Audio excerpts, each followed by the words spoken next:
Hi everyone, welcome back. How's it going? Well, today I'm going to wrap up my series of videos on the Angel Esmeralda, the short story collection by DeLillo, which was published in 2011. So I have four short stories I'll just briefly talk about. So the first one is Baader-Meinhof from 2002.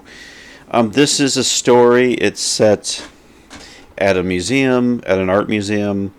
There's an exhibit showing the photographs of the Baader-Meinhof, who were a infamous terrorist group in Germany in the 1970s, and there was a collection of photos of members of the group in prison. So that's how the short story starts, where observers are looking at the photographs. The main character in the story is a young woman. We learn not too much about her, that she's a graduate student or a teacher, not sure.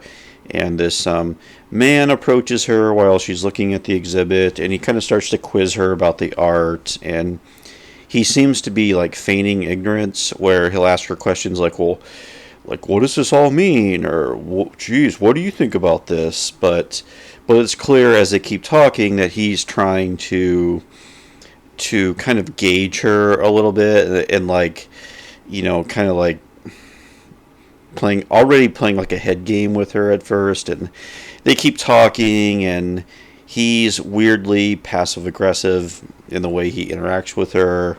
And they end up getting a drink, and they keep talking, and it's not sure where everything is going.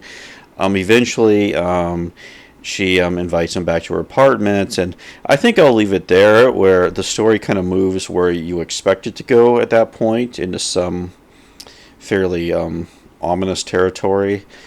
So this was it was an atmospheric story like the rest of them, and this one had a lot of menace to it. And I think like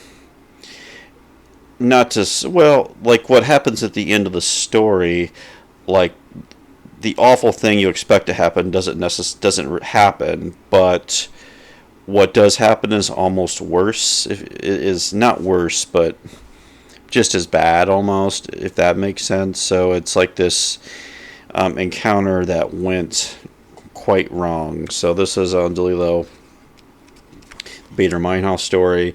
The second story, published in 2009, is called Midnight in Dostoevsky. This is similar to a story earlier in the collection called The Runner. This story is also about themes of surveillance and kind of, you might say, parasocial relationships and friendship, and how all these oddly weave together.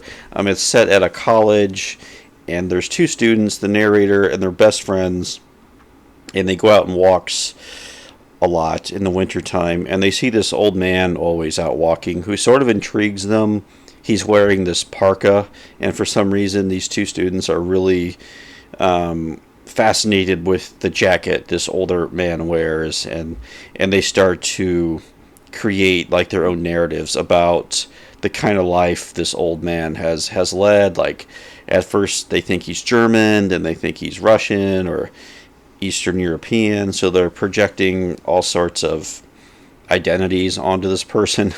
And it also, in parallel to that, you have this college seminar they're in about logic. It's a class on logic, and the professor is a little eccentric, and he seems to just be going through the motions as if he's taught this course many, many times, and doesn't seem to engage with students all that much. And he's just kind of a remote, intimidating type of figure.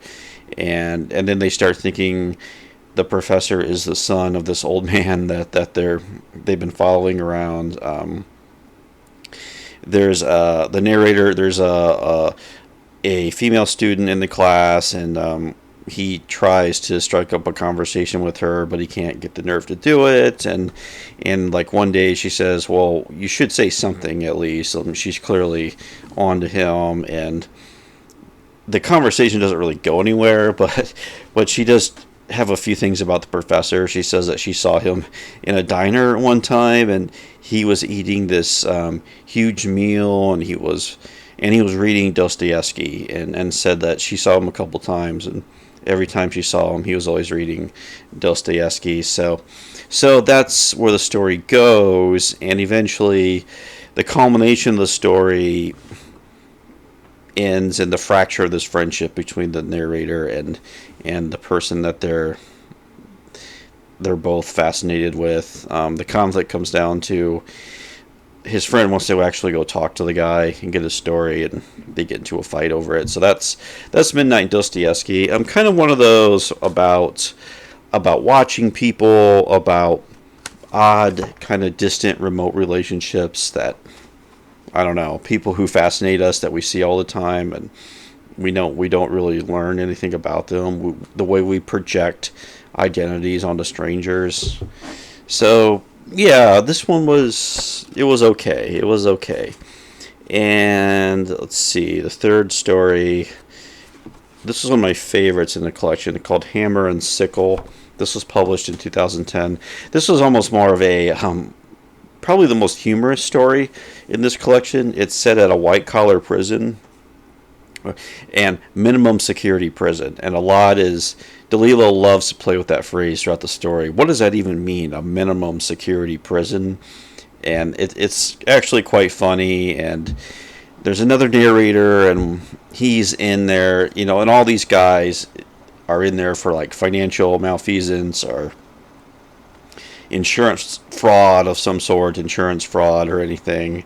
So they're like non-violent criminals, but they're all there, and like it's like they all watch the news all the time, like they're watching like CNBC or some financial news channel, and the story has a lot of fun with how ridiculous the media reports economic news, and just the phrasing the media uses is often just meaningless, really. Like I found that really funny, and how DeLillo uses a lot of that in the story. It was also written in the aftermath of the 2008 financial crash, so I assume a lot of these low-level type of criminals are in there as a result of the 2008 crash. But yeah. So that's Hammer and Sickle, and yeah, it's just and then there's the title of the story, of course, refers to the Soviet flag, and there's like this another interesting scene where they start like yelling out like Marxist slogans, and how they while they're not Marxists, they find the allure of revolutionary Marxism inspiring in some way. So yeah, they kind of get into that's a little messed up, but it is kind of funny how DeLillo does things like that. So anyway, so that was the lighter story, Hammer and Sickle. The final story in the collection is called The Starveling, which is published in 2011. And this story is it's a very melancholy story. It's about a moviegoer. It's about this man who has his whole life, he's obsessed with movies, and he goes to the movie theater as often as he can. And we get the sense that maybe he was married at one time, but we also get the idea that somehow escapism took over his life, and he's really, he doesn't really measure his life by things that happen to him. He measures his life by the movies he was watching. So, like, he remembers, like, when his father passed away, and he rushed out to go see Apocalypse Now before his father's funeral. So he kind of marks his life by what he was watching at the movies. So it turns into this melancholy story. I mean, he gets kind of delusional, where there's this woman he's obsessed with, and she probably only exists in his mind, but he keeps thinking he's seeing this woman around. So yeah, that's The Starveling, and a pretty melancholy story overall to end it. But as kind of a movie obsessive myself, maybe that one hit home just a little bit too close for me. But yeah, it was funny. There was an interview DeLillo gave to Granada, the magazine, and he was asked about this story and said, "Was this autobiographical?"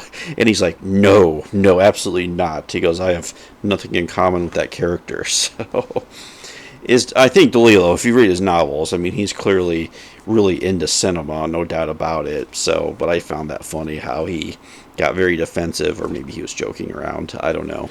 It was a print interview. So yeah, so that completes this collection. Overall, a pretty good collection of stories. I don't know if I would recommend this for like a beginner with DeLillo. I think a lot of writers, if you want to get to know a writer, start out with their short stories. But I think with DeLillo, I would suggest with a novel like Libra would be a good starting point, or White Noise would be a good ones. I've probably only read about slightly over half his novels, so I got some blind spots in DeLillo myself.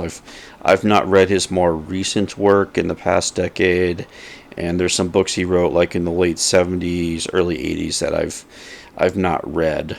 So I'm kind of a spotty reading history with DeLillo for myself, but yeah, but the stuff he wrote in the 80s and 90s, I'm a huge fan of, and his early novels I like. There's one called Great Jones Street, which is kind of a rock and roll novel of sorts, and his early stuff is interesting. He wrote about football. There's a novel called End Zone, which is about college football player. So the early stuff I liked too. So anyway, yeah, those are my thoughts on this short story collection. Thanks for watching, and I will talk to you later. Bye.